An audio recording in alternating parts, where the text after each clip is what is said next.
আসসালামু আলাইকুম ভিউয়ার্স, কেমন আছো তোমরা সবাই? আশা করি খুব ভালো আছো। আলহামদুলিল্লাহ, আমিও খুব ভালো আছি। আজকে তোমাদের সঙ্গে কাঁঠালের বীজ দিয়ে চিকেন কষা রেসিপি শেয়ার করব। বেশি কথা না বলে প্রথমেই তোমাদের সঙ্গে রেসিপিটা শেয়ার করে দিচ্ছি, সময় নষ্ট করব না। গরম তেলে কাঁঠালের আটিগুলো কিন্তু খুব সুন্দর করে ছাড়িয়ে নিয়ে খোসাগুলো ভালো করে ছিলে নিয়েছি।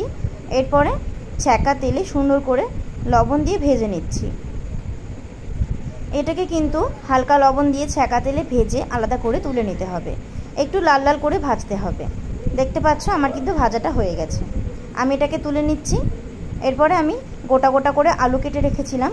আলুগুলো একটু বড় সাইজ করে কেটেছিলাম, যেহেতু চিকেনের মধ্যে আলু না খেলে আমার ভালো লাগে না।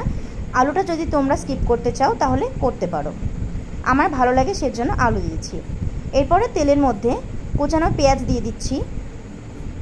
পেঁয়াজটাকে নাড়িয়ে চাড়িয়ে ভালো করে একটু লাল করে নেব। এরপরে দিয়ে দিচ্ছি রসুন বাটা। রসুন বাটাটা একটু লাল হয়ে গেছে, কারণ শিলে বাটা হয়েছিল, যেহেতু শিলে মশলা বাটা হয়েছিল সেই কারণে একটু লাল হয়ে গেছে। রসুন বাটা দেওয়ার পরে আরও একটু ভালো করে লাল করে ভেজে নিতে হবে। রসুনটা পুরোপুরি যখন ভাজা হয়ে যাবে তারপরে এখানে দিয়ে দেব আদা বাটা। আদা বাটাটাকেও ভালো করে আমি খুন্তি দিয়ে ম্যাশ করে সুন্দর করে ভেজে নেব। একদম লাল লাল ভেজে নিতে হবে এটাকে, যতক্ষণ না পুরোপুরি হচ্ছে সেই পর্যন্ত ভাজতে হবে। দেখতে পাচ্ছ লাল করে কিন্তু ভাজা হয়ে গেছে। এরপরে সুন্দর করে ধুয়ে রাখা চিকেনটাকে আমি দিয়ে দিচ্ছি। এখানে 1.5 কেজি চিকেন ছিল, পরিমাণটা বুঝে তারপরে দিতে হবে। চিকেনটা দেওয়ার পরে খুব ভালো করে নাড়িয়ে চাড়িয়ে মশলাটাকে মিশিয়ে বেশ কিছুক্ষণের জন্য কষাতে হবে। আমরা কিন্তু সবসময় বাটা মশলা দিয়ে রান্না করে থাকি, আর বাটা মশলার রান্না কিন্তু গুঁড়ো মশলার থেকেও খুব বেশি টেস্ট হয়, সেটা যারা বাটা মশলা খায় তারা জানে।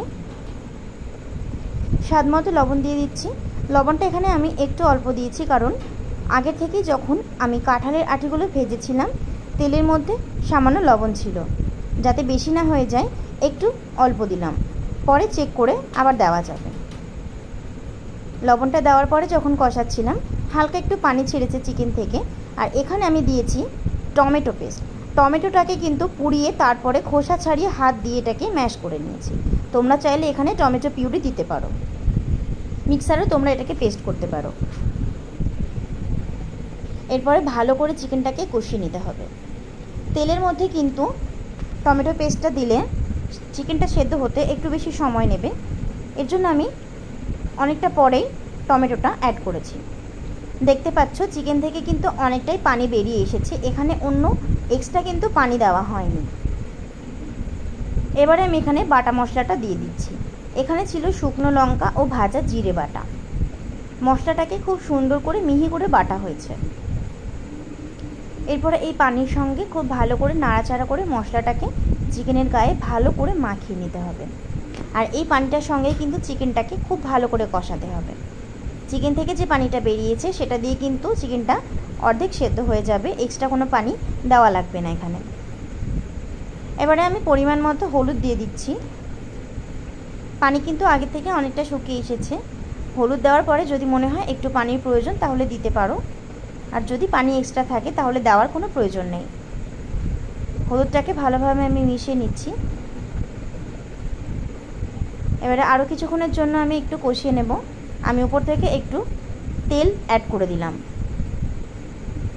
আমি আরও একটু সরিষার তেল এখানে দিয়ে দিয়েছিলাম।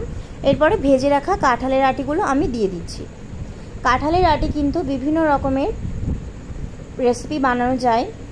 এটা কিন্তু সেদ্ধ করে মাখা করা যায়, পুড়িয়ে মাখানো যায়, আবার ভেজেও কিন্তু অনেক রকমভাবে মাখিয়ে গরম ভাতে খাওয়া যায়।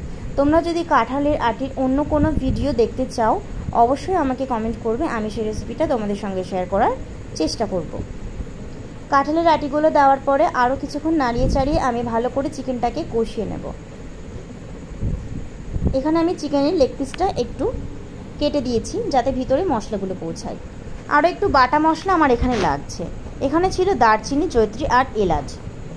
এই সব কিছু একটু পানি দিয়ে ভালো করে মিহি করে বেটে নিচ্ছি। এরপরে ওই বেটে রাখা মশলাটা কষানো চিকেনের মধ্যে দিয়ে দিলাম। ভালোভাবে নাড়িয়ে চাড়িয়ে এটাকে খুব সুন্দর করে মশলাটা মাখিয়ে নিতে হবে। পরিমাণ মতো ঝোল আমি দিয়ে দিয়েছি। চিকেনটাকে সুন্দর করে ফুটে আসলে নামিয়ে নেব। ভিডিওটা যদি ভালো লাগে অবশ্যই লাইক করে দিও। কালকে চলে আসবো অন্য কোনো ভিডিও নিয়ে। আজকের মতো এখানে শেষ করছি। খোদা হাফিজ।